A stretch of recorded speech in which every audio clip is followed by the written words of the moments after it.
from the Presidential Palace, Manila, Dateline Malacañang.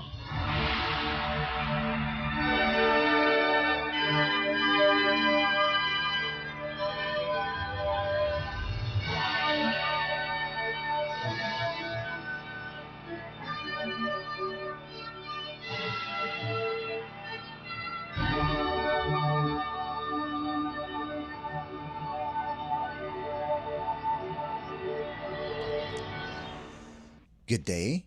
This is Dateline Malacañang.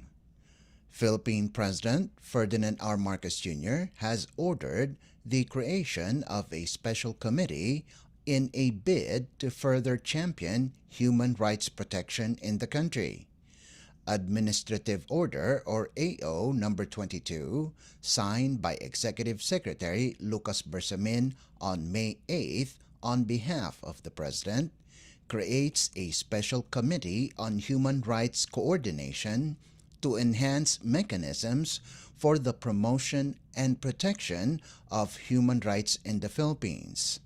The special body will be chaired by the Executive Secretary and co-chaired by the Department of Justice or DOJ Secretary, with the Department of Foreign Affairs or DFA and the Department of the Interior and Local Government or DILG secretaries as members. In issuing the order, the Chief Executive emphasized the significance of maintaining and intensifying the accomplishments of the United Nations for the Joint Program on Human Rights or UNJP through the institutionalization of a strong and healthy multi-stakeholder process for the promotion and protection of human rights in the Philippines. The UNJP is set to expire on July 31st. The order added that it is imperative to sustain and enhance the accomplishments under the UNJP, which is set to expire on July 31st through the institutionalization of a robust multi-stakeholder process for the promotion and protection of human rights in the Philippines. The Philippines partnered with the UNJP to engage in capacity building and technical cooperation in the areas of law enforcement, criminal justice, and policy making in the Philippines. Aside from the UNJP, the country is also a state party to the Universal Declaration of Human Rights, the International Covenant on Economic, Social, and Cultural Rights, and the International Covenant on Civil and Political Rights. The Presidential Human Rights Committee Secretariat will serve as the Secretariat of the Special Committee, which is mandated to conduct investigation, data gathering on alleged human rights violations by law enforcement agencies, expanding civic space and engagement with the private sector, national mechanisms for implementation, reporting, and follow-up, and human rights-based approach towards drug control. It is also tasked to implement human rights-based approach towards counterterrorism. Likewise, the Special Committee is also tasked to monitor and ensure effective implementation of government policies and programs aimed at upholding and protecting human rights of persons deprived of liberty, particularly in guaranteeing that no one is subjected to torture and other cruel, inhumane, or degrading treatment of punishment. Government agencies are directed to render full support and assistance to the special human rights body and to ensure the implementation of AO 22. Dateline Malacañang. Philippine President Ferdinand R. Marcos Jr. on Sunday expressed appreciation to all mothers, including First Lady Liza Araneta Marcos, for their compassion and sacrifices this Mother's Day. In a social media post, the President honored all mothers for their sacrifices that strengthened the family and the society as a whole. The Chief Executive said, "The love and sacrifices of wonderful mothers, single moms, fathers who play the role of mother, and to everyone who stands up as a mother, light up our lives and strengthen us in our society." In a separate post, the President recognized and thanked his wife for her strength and compassion, as well as her dedication to defending their family, adding that their family is lucky to have the First Lady by their side. The first couple got married in Italy on April 17, 1993. They are blessed with 3 sons: Senior House Deputy Majority Leader Sandro, Joseph Simon, and William Vincent. Dateline Malacañang. Philippine President Ferdinand R. Marcos Jr. has called and likened to a jukebox former Philippine Drug Enforcement Agency or PDEA investigation agent Jonathan Morales, who has knowledge with the so-called PDEA leaks. To recall, Morales accused the President and actress Maricel Soriano of using illegal drugs, according to the said leaked document last 2012. In an ambush interview in General Santos City, President Marcos said, "What Morales is saying is pure nonsense." The chief executive explained Morales, who is known to be a professional liar, have cases of false testimonies. That is why it is hard to believe what he is saying, and it seems that this is his way of life. President Marcos likened Morales to a jukebox that once inserted with money will sing whatever you want. Dateline Malacañang. Results from the Tangere survey application showed that President Ferdinand R. Marcos Jr.'s satisfaction and trust ratings slightly increased in April this year. According to the survey, the President gained a 42% satisfaction rating, 1 percentage point higher than the 41% recorded in March. The survey also showed that 23% of respondents were undecided, while 35% were dissatisfied. Meanwhile, the chief executive's trust ratings increased slightly to 55% in April, a bit higher than the 54% registered in March. 21% of respondents said they were undecided, and 24% expressed distrust. Tangere said that the awareness and familiarity levels of President Marcos remain unchanged. President Marcos's satisfaction ratings slightly went up, which was noticeable among people of almost all ages and regions except in Mindanao. More younger adults, those aged 18 to 25, and older adults aged 51 and above showed improved satisfaction ratings with the President's performance. Trust ratings in the survey improved for all age groups except those aged 36 to 50 who showed the highest level of distrust.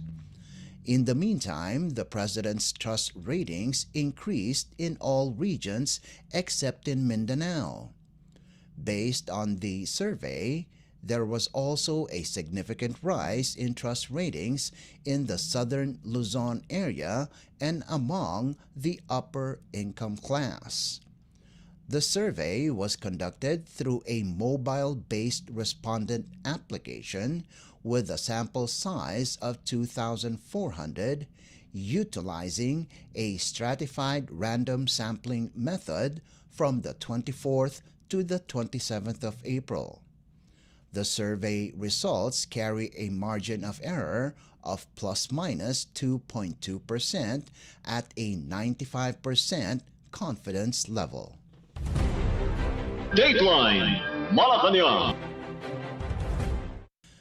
The Philippines Department of Social Welfare and Development, or DSWD, said that the Marcos administration is preparing for the full implementation of the food stamp program in July this year for some 300,000 families. In a statement, the Presidential Communications Office, or PCO, said the validation and registration of 300,000 food stamp beneficiaries for July will start this month, adding that the DSWD had already hired 1,000 validators in the implementation sites. DSWD Undersecretary Edu Punay shared that preparations are underway to hire additional staff needed in the covered areas and address voluntary hunger in low-income households there. Punay added that the DSWD had identified 21 provinces in 10 regions as priority areas. The full implementation of the program comes after the pilot program, which started December last year and is expected to end this month. According to Undersecretary Punay, the department will review and assess the results of the 6-month pilot testing to determine the impact of the program to the select beneficiaries. President Ferdinand R. Marcos Jr. established the Walang Gutom 2027 Food Stamp Program through Executive Order, or EO number 44. The flagship program of the DSWD provides low-income households monetary-based assistance through electronic benefit transfer, or EBT cards that can be used in purchasing select food commodities from eligible partner merchant stores. Dateline Malacañang. The Philippine Coast Guard, or PCG, reported to have monitored more than 40 ships from China in the area of Sabina or Escoda Shoal that was piled up with dead and grinded corals. In a media forum, PCG Commodore J. Tariela said, the report was according to the monitoring done by BRP Teresa Magbanwa at Sabina Shoal in the past 26 days. Among those that was cited were 34 Chinese maritime militia, 4 China Coast Guard vessels, 3 research vessels, 3 People's Liberation Army or PLA Navy vessels, and a helicopter of the PLA Navy. Tariela said also spotted in the area were divers from China who seemed to be measuring something in the area. The officials assured that the PCG will continue to track the ships to monitor China's activities in the area. Dateline Malacañang. In other news, the United States ensured its continuous support and maintaining the ships of the Philippine Coast Guard, or PCG, to maximize its presence in the country's Exclusive Economic Zone, or EEZ. This was the statement of the U.S. Embassy following the inauguration of the new 54 million peso worth Fleet Maintenance and Repair Group or MRG workshop of the PCG. The facility is funded by the U.S. Department of Defense through the Joint U.S. Military Assistance Group Philippines that has an additional funding of equipment from the U.S. Department of State Bureau of International Narcotics and Law Enforcement Affairs. The facility, which was designed by the U.S. Coast Guard, is located at a 400 square meter infrastructure at the Cavite Boy Base in Sangley Point, which also includes a machine shop, welding shop, electrical shop, staff office space, and storage room. U.S. Deputy Chief of Mission Robert Ewing said, "The MRG workshop permits the reliable operation of PCG ships to counter illegal fishing and other illegal activities of aggressive states and help expand domain awareness." Dateline Malacañang. The Philippines Department of Migrant Workers, or DMW, on Sunday expects a Filipino crewman to return back home after he was released, along with 6 other crew members of the container ship MSC Aris that was recently blocked by Iranian authorities.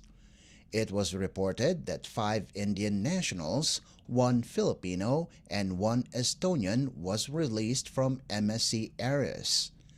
In a statement, DMW Secretary Hans Leo thanked Department of Foreign Affairs or DFA Secretary Enrique Manalo and its staff, who did not stop to find a way for the release of the Filipino, along with 3 others who remain in the ship, which is under the custody of the Iranian government.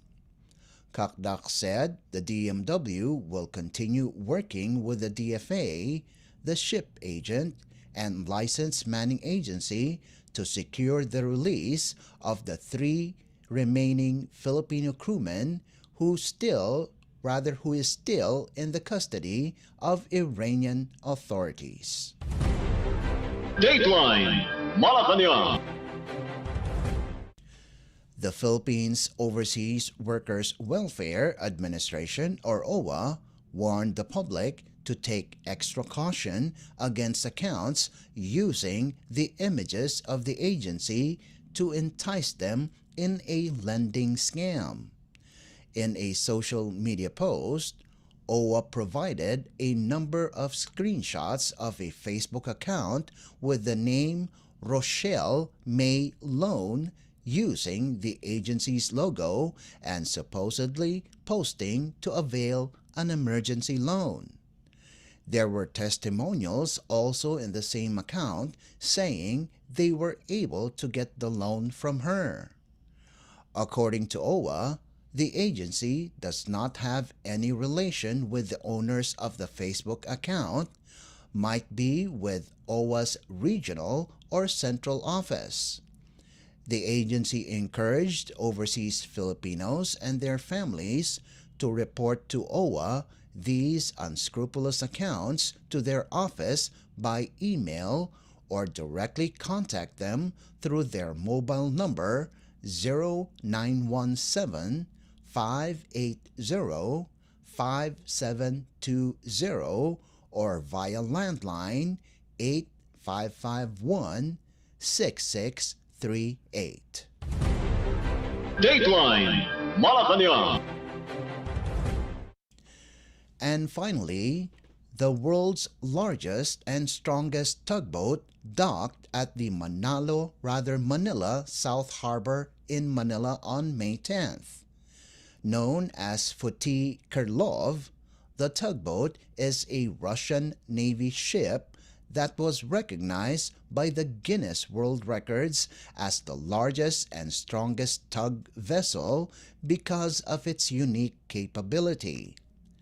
The Futi Krylov is an offshore rescue tug that was launched in 1989. It has a gross registered tonnage of 5,250 and whose name was taken from Foti Ivanovich Krylov, the head of EPRON and Emergency Rescue Directorate of the USSR Navy from 1932 to 1943. The tugboat docked in Manila for a goodwill visit to the Philippines, where 70 Russian Navy crewmen are on board. Dateline Malacañang. Before we conclude our program, we would like to invite everyone to come and visit our Facebook page and YouTube channel at Radyo Pilipinas World Service. You will be able to hear and view our Filipino and English programs, including news updates here in the Philippines. Kindly subscribe, like, and share our posts as well. And that concludes this edition of Dateline Malacañang. For Radyo Pilipinas World Service, this is Leo Magpayo. Good day and stay safe. From the Presidential Palace, Manila, Dateline Malacañang.